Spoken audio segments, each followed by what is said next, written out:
Welcome back, and thank you again for being in Business 121, Financial Planning and Money Management. We are going to discuss goal setting and then spend a little bit of time talking about the time value of money, specifically the future value of money. But let's get started with goal setting. Because if you study highly successful, highly effective people, they don't have to be famous. Maybe they're somebody who is very famous within their little small group of whatever that you're interested in. People who bowl for a living or make horseshoes or whatever. And then, of course, the very famous individuals like Steve Jobs and Elon Musk and other entrepreneurs who are famous because their companies are so successful. When you study these individuals, almost to a person, you will find that they are goal-oriented. They have a vision, they have a dream, and that's important, don't get me wrong, but they work to make that dream, that vision, into reality.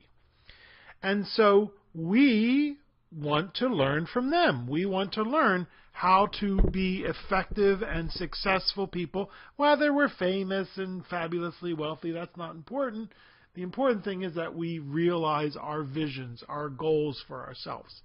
So, of course, this is a financial planning class, so we're going to concentrate on financial goals, but we're also going to write a few non-financial goals also. Let's start on slide number 19. Developing personal financial goals. The types of financial goals include those that are influenced by the time frame. Before we know anything else, we have to know what the time frame is. The time frame in which you want to achieve your goals. And influenced by the financial need, the priority that drives your goals. And that one, people have a tendency to forget the priority. They know internally what their priority is, but we want you to write it down. So we'll discuss short-term, intermediate-term, and long-term goals on the next slide. But look at this one, last bulleted section here. Financial goals should be realistic, be stated in specific measurable terms, have a time frame, have a priority, and indicate the action or actions to be taken. Now notice that is all italics, so that's very important, right.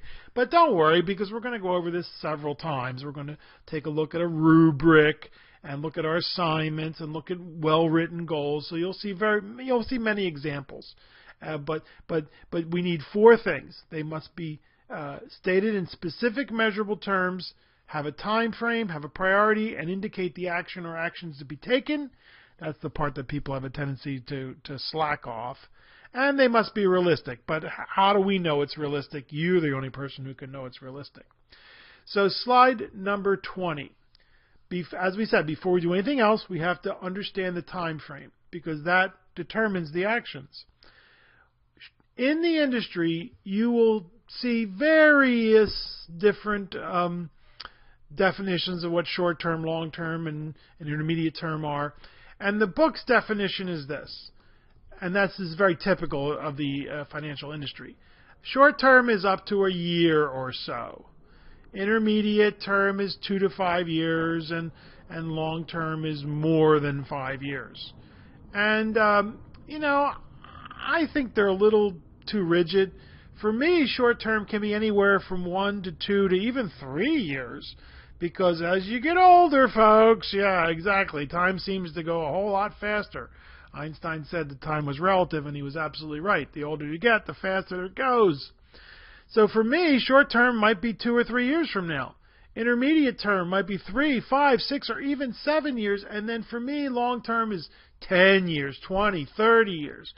And what we noticed, as we said, is that within the financial industry, brokerage firms, mutual funds, 1 year or so is short term, 2 to 3 or 4 or 5 years is intermediate, and anything 5 years or longer is long term.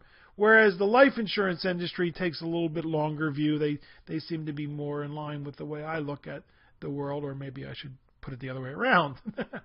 Okay, so remember that. What's short term, what's intermediate term, what's long term, and understand that these amounts are a little bit squishy, and you decide which ones you choose.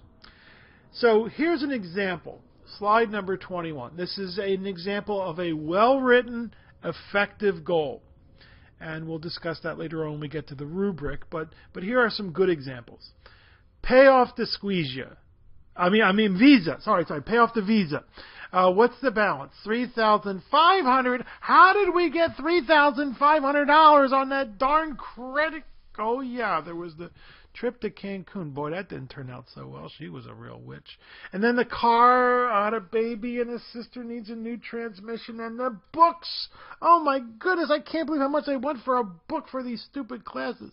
So is it easy to get $3,500 on your Visa? Yeah, it is. Is it easy to get it off? No. That's because the insurance companies want to put their needle in your arm and suck out your blood, but we'll discuss that in a later chapter 5. What's the time frame? Within 12 months. Which time frame is that? Short term, intermediate term, long term? Right, it's short term. At 12 months, short term. What actions do we need to take to get there?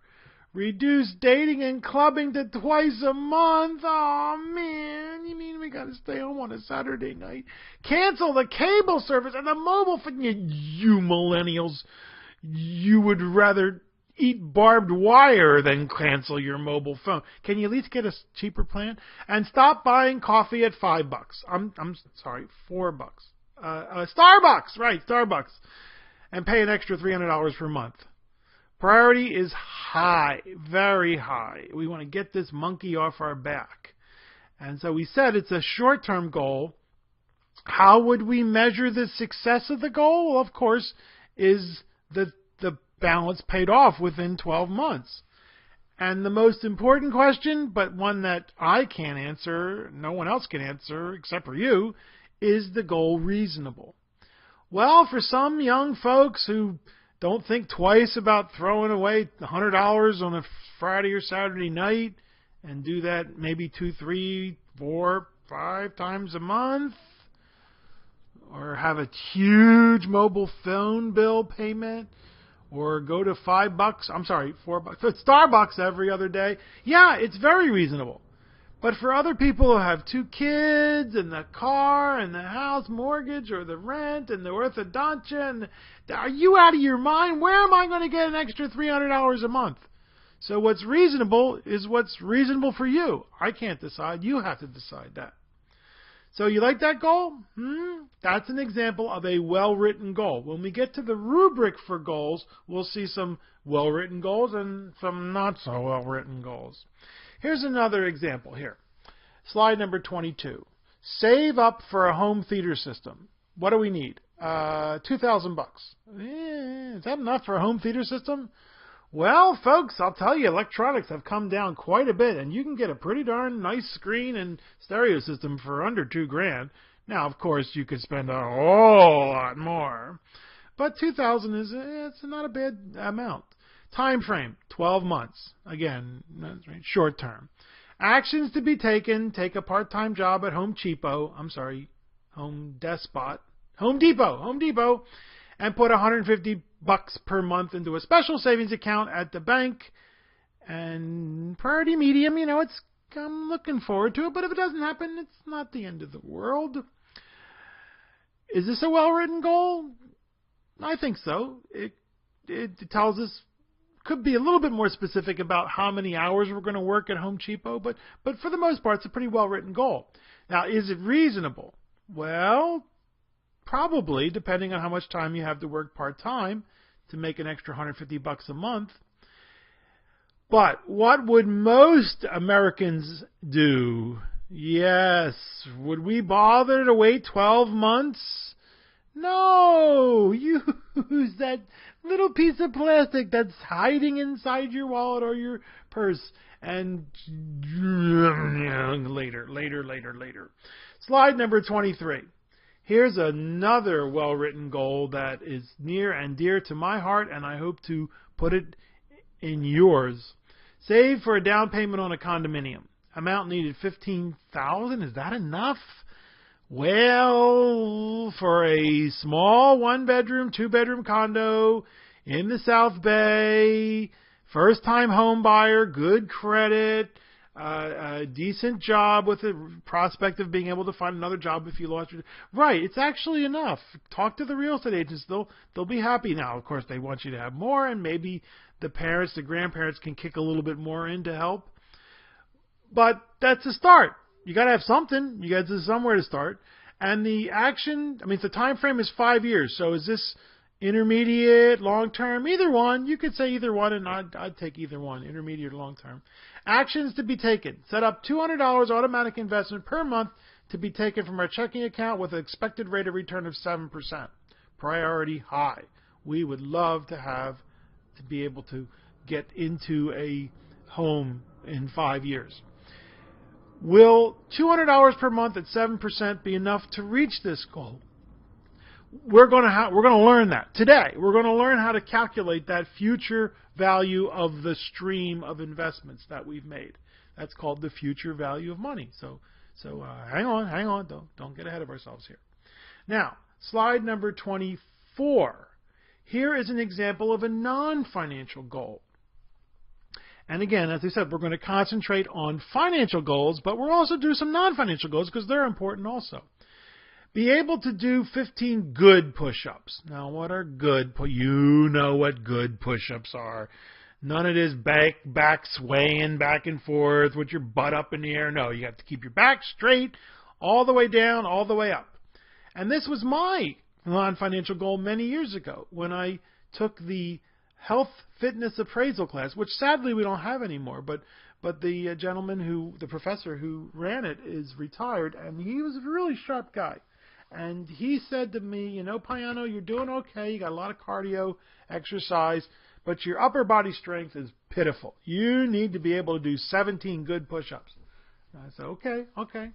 So I set a goal for myself to be able to do 15. I could do 7. Do 15 within 3 months, so very short term. And here were the actions. Start with 7 push-ups 3 times a day, and increase by 2 or 3 push-ups every 3 to 4 weeks, and work up to 15 push-ups within 3 months. Medium. You know, I wanted to do it, but it wasn't the end of the world if it took longer. Is this goal reasonable? Well, for some people, yes. For some people, no. Again, you have to determine. And in this case, you might need some help from a professional who might say, you know what, you need to go a whole lot slower than this. You need to go a whole lot slower than this time frame. You need to take more months. Or no, you can do this in a few weeks. You're good. So, did I accomplish my goal? It turns out, yes, I did. I was able to get up to 15 good push-ups per day by going through this goal. And I was doing fine until I had a shoulder injury. It had nothing to do with the push-ups. It was something completely unrelated. And sure enough, right, you go back to square one, and I had to wait a few months. But this is what life is like, folks. Some of your goals you'll realize, some of them you'll not realize, and maybe you'll have to go back to square one and start all over again. But what's sad, in my humble opinion, is the situation where someone says, you know, someday I'm going to do this. Someday I'm going to climb Mount Everest. Don't do it. It's dangerous. Someday I'm going to ride my bike across the country. Someday I'm going to have a home. And what's sad, you know, these are great dreams, folks, great visions. But we want you to be successful. We want you to realize your dreams. Huh? How's that? Huh? And I have set a goal for myself that I want this class to be the best class you have ever taken. Either face-to-face, online, doesn't matter. You understand? Well, obviously, you know, it's a little over the top, isn't it? But it's sincere. It's sincere. And what are the time frame? Well, I'm on it, folks. I'm doing it right now. And what are my actions? I will do whatever I need to do. Continue doing the best to make the assignments as relevant and as important as possible, to make the presentations as accessible and useful and informative as possible, and make the exams, you know, we gotta take a class, you gotta take an exam, you gotta have a summative, formative evaluation, but I want the exams to be also instructive too. So that's my goal. And so at the end of the semester, you tell me whether I got anywhere close to it. And obviously, you can't be the best for everybody, you know, especially, you know, you just can't. You can do the best you can. But that's my goal. And as I said, it's sincere.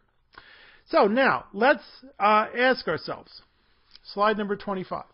Which of the following goals would be the easiest to implement and measure its accomplishment? Okay, so A, B, C, D. And in the face-to-face class, we pass out these A, B, C, D cards and ask people to show up A, B, C, or D, depending which they believe. Of course, it's San Diego State and other places that have a whole lot more money. They have a little button you press, and the number of A's light up, and number of B's, and whatever. But anyway, we don't have that, so we just do low-tech, cheap. So which one would be the easiest to implement and measure its accomplishment? A, spend less so we can save more each month. B, save $10,000 for a down payment on a condo. C, save $100 each month to create a $4,000 emergency fund in 40 months by canceling the cable service. And D, save enough for a $4,000 vacation next year. Now, in the face-to-face class, when we actually have people, you know, raising their hands and the like, a lot of people are going to pick A. Why? Because it's squishy. Because it gives us lots of wiggle room. It allows us to say, oh yeah, we saved a little bit less this month. And, we spent a little bit less this month so we could save a little bit more. But you see what's missing? Specific actions, time frames, a specific goal, a measurable goal. So the real answer to this question, the real answer to this problem is letter C. And so what I'm going to see, when I'm going to ask you to create goals, and you're going to submit them to me, and I'm going to turn them back and say, this is not specific enough. Be specific. Avoid vagueness. Avoid vagueness like the plague. And we'll discuss this more and more when you go to the rubric for goal setting. So you're going to do that, right? It's as you walk through Canvas or on the web, on the class website, you'll see the rubric for goal setting. There is a commentary to listen to, and it shows you some examples of well-written goals, which we've just seen a few in this presentation, and some examples of not so well-written goals. And so you're going to write the best goals ever, right? I know you are. I'm proud of you. Slide number 26. So, having discussed the different types of goals and the well-written goals, what is the financial goal of most Americans? And, of course, in the face-to-face class, we ask people to raise their hand. Not even to raise their hand. There's just call out. What's the most important financial goal of most Americans? Retirement. Buy a house. 2.3 kids in the yard with a dog. RV. Higher education for the children. You know, these are the things we say are our most important financial goals. But our actions speak louder than our words. The financial goal of most all Americans is to spend everything that we earn. Yes. And then spend some more. What? Wait a minute. Most Americans live beyond their means. And if you listen carefully enough, and depending on which household you're in, you might hear a conversation along these lines. They usually will not do it in front of you, so you have to sort of sneak up on them. Honey, can we make it to the next paycheck? Well, we could have if you hadn't taken your sister to a day spa for $400. Well, you bought those golf clubs and we already had it. What's the number one reason for divorce in the United Snakes of Armenia? I'm sorry, United States of America. Money. I would have thought it was hanky-panky, but yeah, it's money. And so why How do we do this? Why do we do it? Well, you know how we do it. We are in the United States of America, in the great American economic machine, and part of that machine is credit. And they make it so easy, and there are 10,000 images being bombarded at you to spend every last dime you have, and then spend more than you do it, than you make with the credit that you have available to you. So why do we do it? Well, it's part of our culture, and we're being bombarded. As I said, I have a hard time believing this, but 10,000 different images, it's, every day. Well, if you watch the television, it makes sense. Everything is buy. So here, after today, your most important financial goal, what will it be? You know what it'll be. It'll be spend less than you earn, right? Now, as I said, every day you're being bombarded, and I only have you for a semester here, for a class here, so I'm going to give you 4 of these. You decide which one you want. Either spend less than you earn or live beneath your means. Don't live beyond your means, as most Americans do. Don't live within your means. Live beneath your means. Our third little meme, our third little mantra, our third little thought to put in the back of your eyelids and never forget is pay yourself first. And this is probably the most effective one because it's an action. Pay yourself. Before you pay the cable bill, before you pay Nike, before you pay your cell phone, before you pay $5, $4, Starbucks, pay yourself. And we'll discuss the 10% rule in a minute. But then my favorite, because I'm a child of the 60s, the 1960s, is make love, not loans. And you younger folks might not know about this, but during the Vietnam War was make love, not war, and then you saw make beer, not war, and make art, not war. But I like make love, not loans. So which one do you like, huh? It doesn't matter which one, you decide, but you need these, folks. You need one. Because when you go out there into the world, as we said, we're being bombarded every day to spend, and use that credit card. So when you're in that fabulously exclusive French department store, Target. Yeah. When you're at Target and the woman or man behind the counter says, would you like to put this on your Target card? You say, no, I spend less than I earn. Oh, no, I live beneath my means. Oh, no, I pay myself first. And my favorite, as I said, is, no, thank you. I make love, not loans. And they look at you and they go, that's funny. Yeah, right. So you understand? Yes, put one of these. I don't care which one you use. I like make love, not loans, because it's a joke also. Actually, there's a little backstory to this. I got it from my father, who used to tell. He was a joker too, and he used to tell people make love, not loans. And then later on, I said, well, he had learned I had saved some money up, and he said, well, that's good. I said, well, I learned your lesson, make love, not loans. And he goes, well, it's a joke. I don't know anybody who's actually done it. I've never done it. I said, well, Dad, I have done it. So you decide. You decide which one you want and make it your own.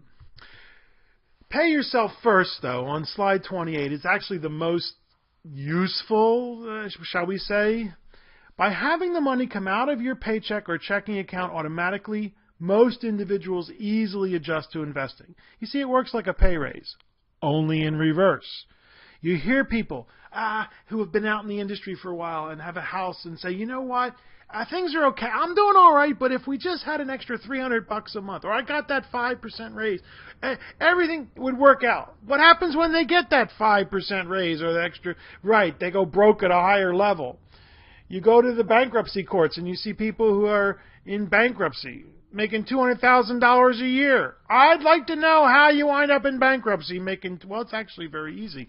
Spend $250,000 a year, $300,000 a year, and soon enough you'll wind up in bankruptcy court.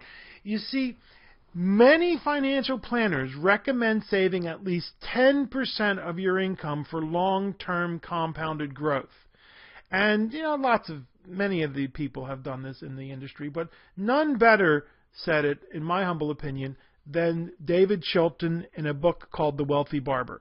Now, this book is from the mid-1980s, so it's out of, the numbers are all wrong. The numbers are wrong, but the concepts are spot on, and Mr. Chilton's jokes are even worse than mine, so that's a bad sign, but a good sign for those of us who love bad jokes.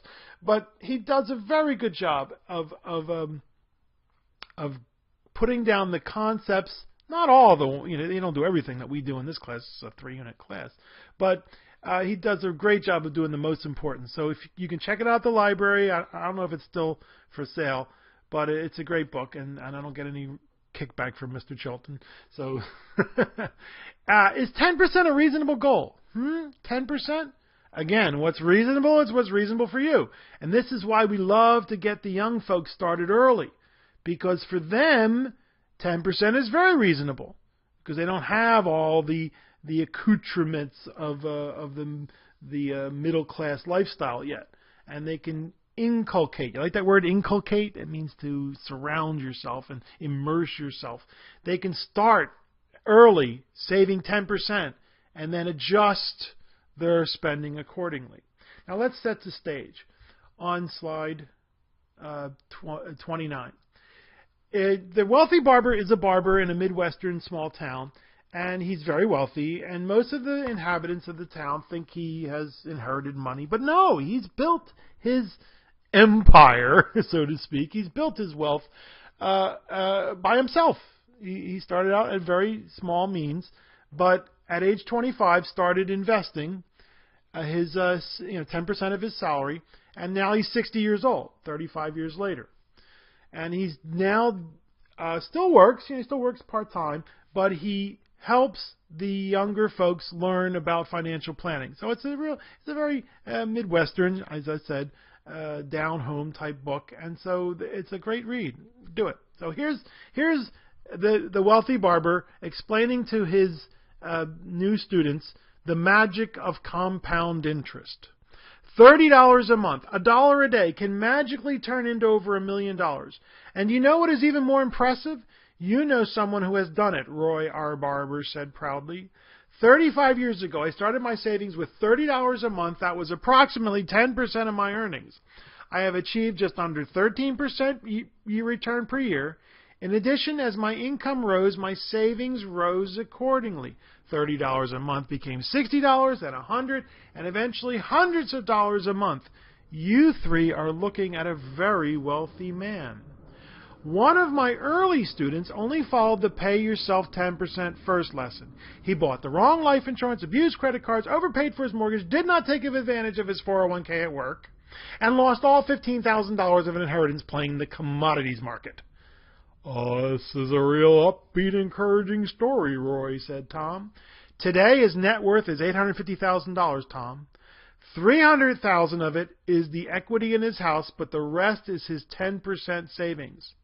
He did everything else wrong, but, Kathy started, because he had saved 10% of each paycheck and invested it for long-term compounded growth, today he's in great shape, Roy finished. Yeah. Slide 31. In this chapter, we're going to learn how to calculate the future value of money. We're going to learn what compounded growth, compound rate of return can do for us. And the book has this little discussion of the rule of 72, which you may have already come across and may come across again in the future. It's nice to have, but we're going to be much more precise. If you remember this, great. If you don't, you can skip this slide, okay? But the quick and dirty method for calculating compound interest, compound inflation, compound rate of return is simply divide the interest rate, the inflation rate, the return rate into 72. And that is approximately how long it will take the amount to double. So for example, we get 10% rate of return, 10% interest. You take 72 divided by 10, and that's about 7. It's a little over 7.2 years. It'll take about 7 years for your investment to double if you earn 10%. Let's say inflation keeps at its 30-some-odd year rate of inflation of 3%. Let's say inflation stays about 3%. It's actually been a little less since the Great Recession, but it probably will go back up to 3%. 72 divided by 3 is 24. So it takes about 24 years for prices to double if inflation runs around 3%. And one of the items that just follows the inflation rate like a clock are cars. One of the items is cars, are automobiles. If you go back 24 years, 25 years ago, you'll see that cars cost about half of what they cost today. But we're going to get more precise. We're going to learn about the simple versus compound interest on 32 and how to compute compound interest. You may have come across this simple interest formula, and we will deal with this back in Chapter 5 in detail. That's interest equals principal times rate times time. So if we have $100, we'll take $100 times 6% times 1 year, that's $6. So in 1 year, you have $106. Yippee, right? But the next year, we have compound interest.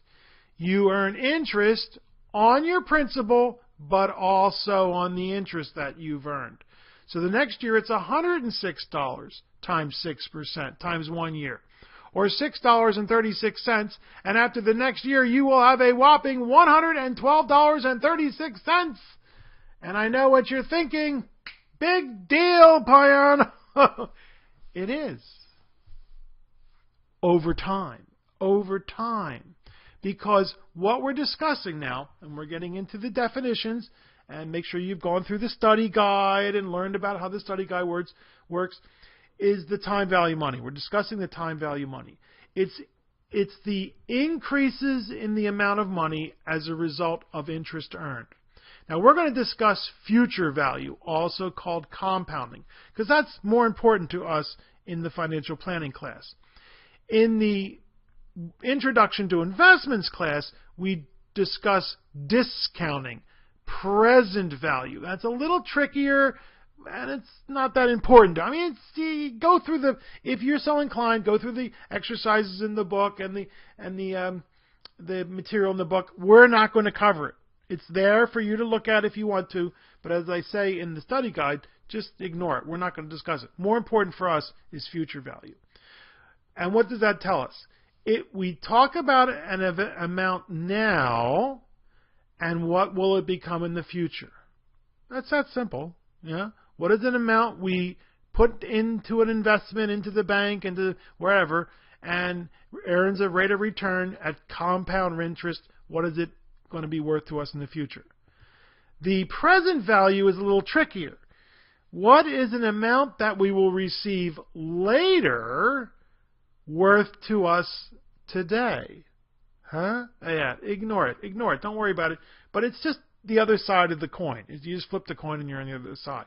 And again, when you take the BUS123 class, which you'll take someday, right? You will use this extensively because it's a very, very powerful concept for pricing and valuing investments. So let us spend our time, though, on future value. Slide number 34. The amount to which a sum you invest now will increase based on a specified interest rate and time period. And as we said, it's also called compounding. We're compounding our rate of return into the future. And we can do it for two different scenarios. Either a lump sum, single payment, single amount, lump sum principal, single principal. They all mean the same thing. One payment.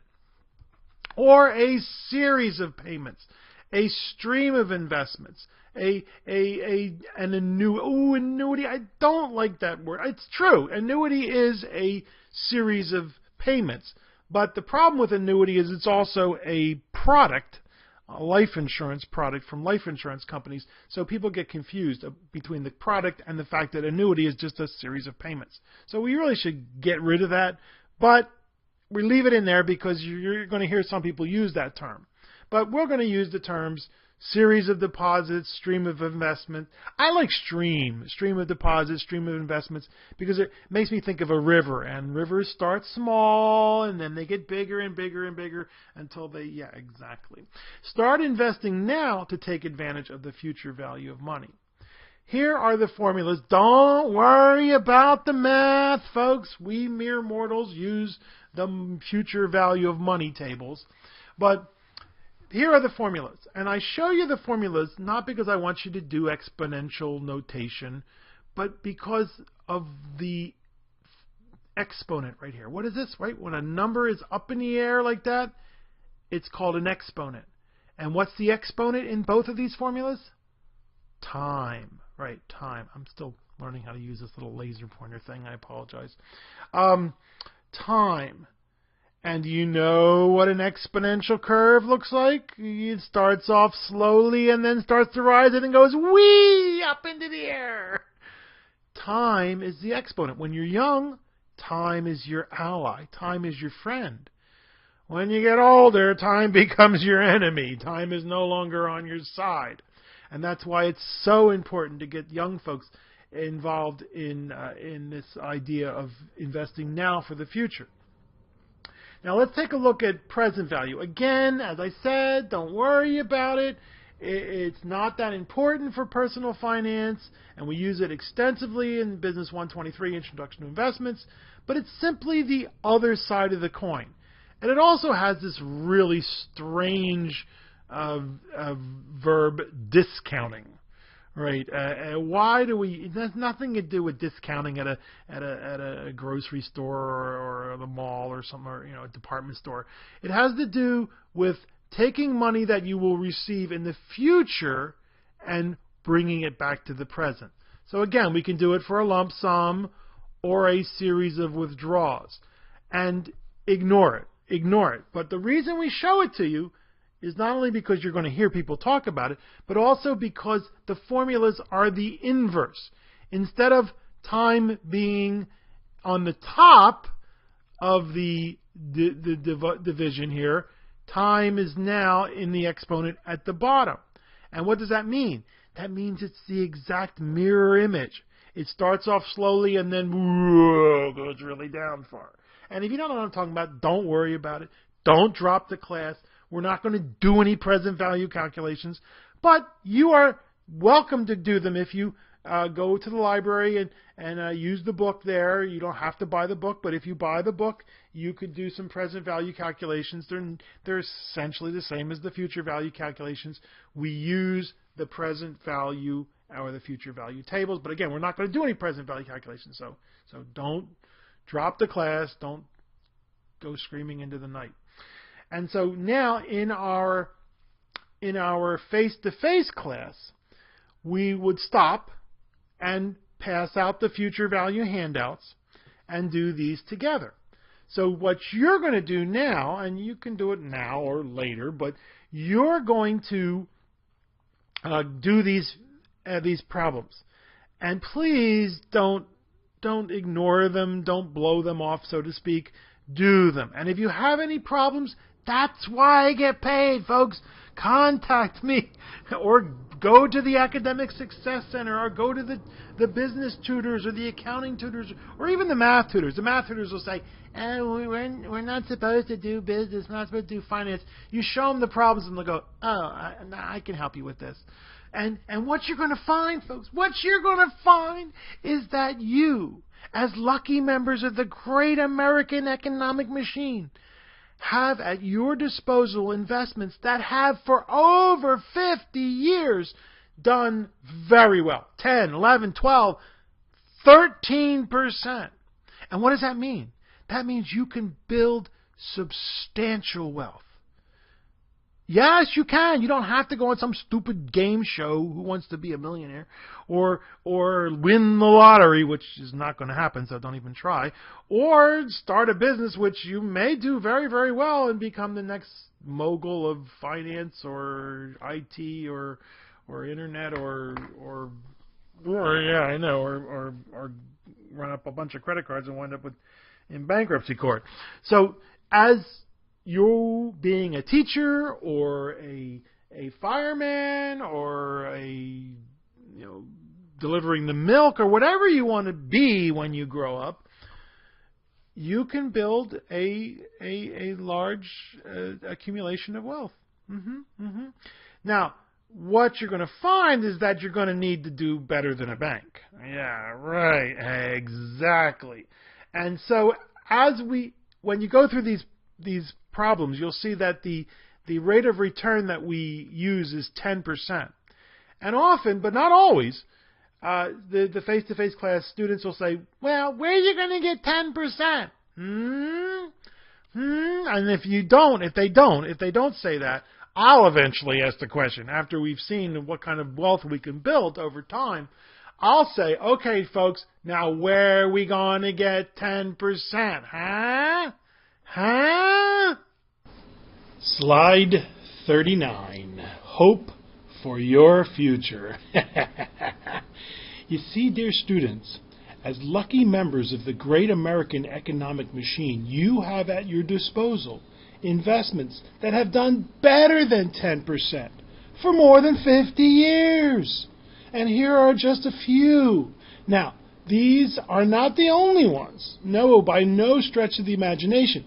But these are all over 50 years of returns. These have been around for more than 50 years. And there's just not that many of them, because a lot of them that were around 50 years are no longer here. And there's a whole history behind that. But let's concentrate on the ones that have survived, that have done well. Look, 1967, 11.3%. 1950, 11.5%. 1965, 10.3%. 12, 1967. 1966, 11. Let's go down here. 1934, almost 12% from 1934. And then looky here, T. Rowe Price, a very good company, almost 13% since 1936. Yeah. Rerun the problems in the worksheet at 12 or 13% and see what happens. Yeah. Now, am I telling you to go out and run out and buy these? No, not at all. We're not going to get to investments for quite some time, until about 2/3 into the semester. But we'll refer to these, and we'll say, look, even with all the horrible things that are going on and the horrible news that we see every day, the news overarching has been good. More people as a percentage of the world's population have come out of poverty than ever before in the history of the world. And that bodes well for us. And especially for those of us who are investors, right? Indeed. Okay. Now, so relax. Don't go out and run out and say, I got to go invest I got to go invest right away. And take your time. And even after this class, you're still going to have many questions. And that's why we have BUS121, Introduction to Investments, which you might decide you want to take now, because you can take both of them at the same time. But it's a good idea to take the second one after, especially if your time constraint is are strong, if your time is very limited. But the news is good, and as we said, we're going to focus on the positive. Be optimistic. Look optimistically towards the future. Did I mention that there are no guarantees? Yeah. Did I mention that the world could end? Right. That there could be a tsunami or a nuclear war or a meteorite or Ebola or earthquake or disco could return. Yeah, I know some of you laugh, but you weren't there. You don't know. Yes, there's no guarantees. Once you move into the world of investments, there are only a few that are guaranteed, and they don't return 10%, dear students, 11 or 12%. These, just as a side note, these are what we call mutual funds, and we'll discuss these in detail later on. Don't think you got to run out and learn about mutual funds right now. But these mutual funds invest mostly in United States companies. Why? Because those are the ones that have been around the longest. There are others that invest outside the United States. Right, and so the world is global, and we'll discuss this. I'm getting ahead of myself. I apologize. The problem is I can talk about investments a whole lot longer than any reasonable person would ever want to listen. But we'll get back to investments. But the idea is you can do it. Start early, Be consistent. Don't panic. We'll learn how to deal with the volatility in the stock market, which is a fancy way of saying, I just lost a bunch of money. Yeah, it's something we have to learn how to deal with. But you will. You will. Now, go back over, make sure you can do these calculations, future value calculations, because they're going to be on the exam. But more importantly, they show you that what is available to you, especially if you're young. Because when we come back, we're going to discuss the financial aspects of career planning and take a look at what is your most important financial decision that you will ever make in this lifetime. Right. Are you excited? I hope so, dear students. I, again, want to say how privileged, honored, happy, proud all of us at Southwestern are that you are here with us, and we're going to do our best to make this the best class you've ever taken. I know, a little over the top, but it's sincere. See you at our next presentation on the financial aspects of career planning and your most important financial decision.